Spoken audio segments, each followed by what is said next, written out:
Hello, welcome to Libra Philippines. So, reading po ito for Libra. Sun, Moon, Rising, Venus, Jupiter, Libra. Take only what resonates, guys. Sa mga hindi pa nakaka-subscribe sa ating channel, pahit na lang ng subscribe button, notification bell. Ma-appreciate ko po lahat ng likes, comments, and shares. Okay, so let's start your reading, Libra. Jing Tarot Reader, search mo na lang siya sa Facebook, sa Messenger, sa TikTok. Siya yung pwedeng magbigay ng personal reading sa'yo. Friend ko yun, guys. Hindi ako yun. And kung gusto mo naman, nagbibigay ako ng palm reading. Kung mag-avail ka ng mga crystals bracelet na meron sa aking TikTok shop, Unicorn Princess Tarot. Okay, let's start your reading. This is for the sign of Libra, Sun, Moon, Rising, Venus, Jupiter, Libra. Okay. You do have here the Six of Swords, Knight of Wands, Four of Pentacles, Four of Wands, and the Queen of Swords. Okay. Bottom of the deck is the Eight of Pentacles, Nine of Wands. I feel like nakikita natin na yung energy mo dito is pwedeng you have already moved on. Naka-move on ka na from the past with the Knight of Wands. Maaaring minahal or ginusto mo talaga tong taong to. And with the Four of Pentacles, now you're focusing on your self, your money. And I feel like with the Four of Wands, pwedeng may something kang gustong pag-ipunan or currently pinag-iipunan mo na. I feel like it has something to do with stability. Like maybe marriage, house, ayan, kung ano man. But this is something na pinag-iipunan mo ngayon. And with the Queen of Swords, maybe regarding the past, talagang kinakat off mo na ito sa buhay mo. Past career, past love, ayan. And nagfo-focus ka sa present and future mo. And you are already happy. Might be dahil, I don't know, I feel like at least kahit papano, nangyari man yung past na hindi maganda, naka-move on ka na, okay ka na.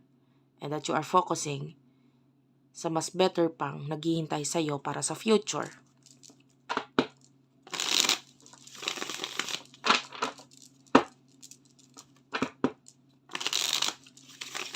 Tell me more, please, spirit guides, angel guides.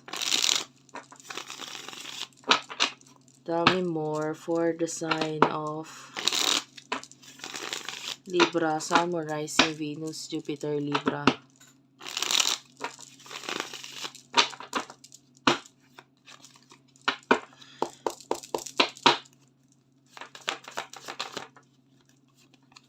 Nine of Pentacles is here.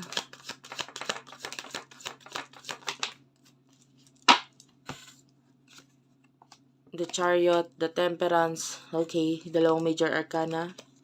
Seven of Cups, and the Strength card. Okay, tatlong major arcana. May mga nakikita tayong mga fast movement na nangyayari sa'yo ngayon. Like maybe fast. Pero at the same time, may paghihintay pa rin. Pero nagiging mabilis yung mga pangyayari. Pwedeng ganun. Pero may mga bagay pa rin na parang hinihintay or parang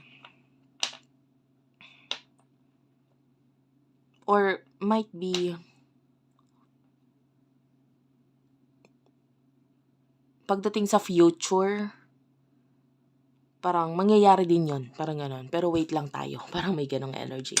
But anyway, with the Seven of Cups, you're really manifesting this future. I feel like with the Strength card, may nakikita tayong something dito na unti-unting tumitibay para sa'yo. And that could be with the Nine of Pentacles, may kinalaman sa career. The Two of Swords, Two of Pentacles, yeah, I can see choices, decision, na mga kailangan mong gawin. And I feel like someone is laging na dyan sa paligid mo or nasa tabi mo to help you with those decisions, okay? Nandyan siya para tulungan ka dun sa mga desisyon na yon. Tell me more. for the sign of Libra, please. Kuha tayo ng messages regarding love.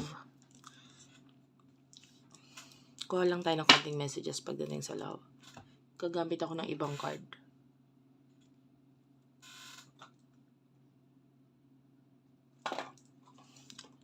I'm feeling this card, so itong gagamitin ko. Kunin ko lang, guys.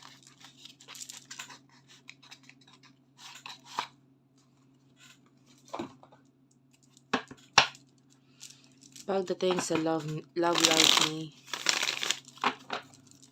Libra,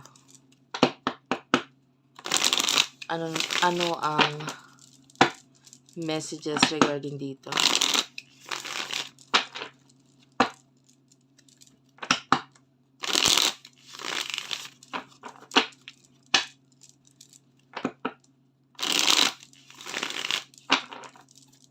Wait lang, guys.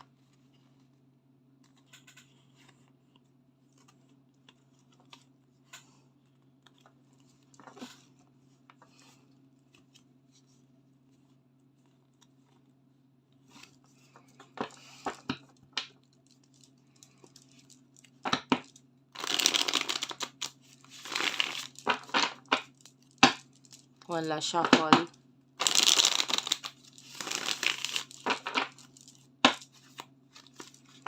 Okay. Pagdating sa love, ano messages for Libra? Knight of Swords, the Star, Two of Wands, and the Strength card. Okay. Yeah. Maganda yung sinasabi dito. If you have... Can you see this? Can you see this with the Six of Wands? Nakikita mo yung picture. It's like... it's like marriage.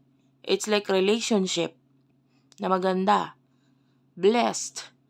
Puno-puno ng positivity, ng future together. So, if you're currently in a relationship, if you're single, high chance na ma-meet mo na yung person na siya na yung para sa'yo. If you're in a relationship, nakikita natin na pwedeng magtuloy-tuloy yung relationship ninyo, na pwedeng mapunta into marriage. There's your King of Swords. Nakikita natin, you are the Queen of Swords at ito na yung King of Swords mo. Ayun nga lang, medyo nagiging mabilis with the Knight of Swords ang mga pangyayari, but with the Star, eventually makukuha mo yung pinapangarap mo. Nakita tayo ng mga pagpaplano mula sa inyo nitong taong to. And with the Strength card, matibay na relasyon, pagsasama, at koneksyon ang nakikita natin sa inyo. Okay? And, yeah. What will happen for you in the near future? Libra, please, Spirit guides, angel guides, in the near future, what will happen? Eight of Cups. Yeah, I can see a lot of future. Money is here for you. Gusto ko tong energy na to. You know why? Kasi in the near future, nakikita natin na high chance na magkaroon ka ng maybe a business, career na gustong-gusto mo, mahal mo. So, you will be, if you're currently nagtatrabaho, sabihin na natin ganun, and you want a business in the near future na parang gusto mo yun kasi hobby mo yun, etc. High chance na ma-accomplish or ma-achieve mo yun kasama tong taong to. I can see a person here and high chance na ito na yon. Okay? Na siya yung taong matutulungan ka na ma-achieve yung mga plano or yung mga gusto mo in the future dahil nakasuporta lang lagi siya sa'yo. Thank you for watching, guys. I love you all. Sana nakarelate ka, nakaresonate ka sa ating reading. Please do like and subscribe to our channel, Unicorn Princess Tarot, Madam P TV, Virgo Philippines, Tapit Hapon TV, Water Sign Philippines, Madam P Vlogs, Libra Philippines. I love you all. Thank you for watching and bye-bye.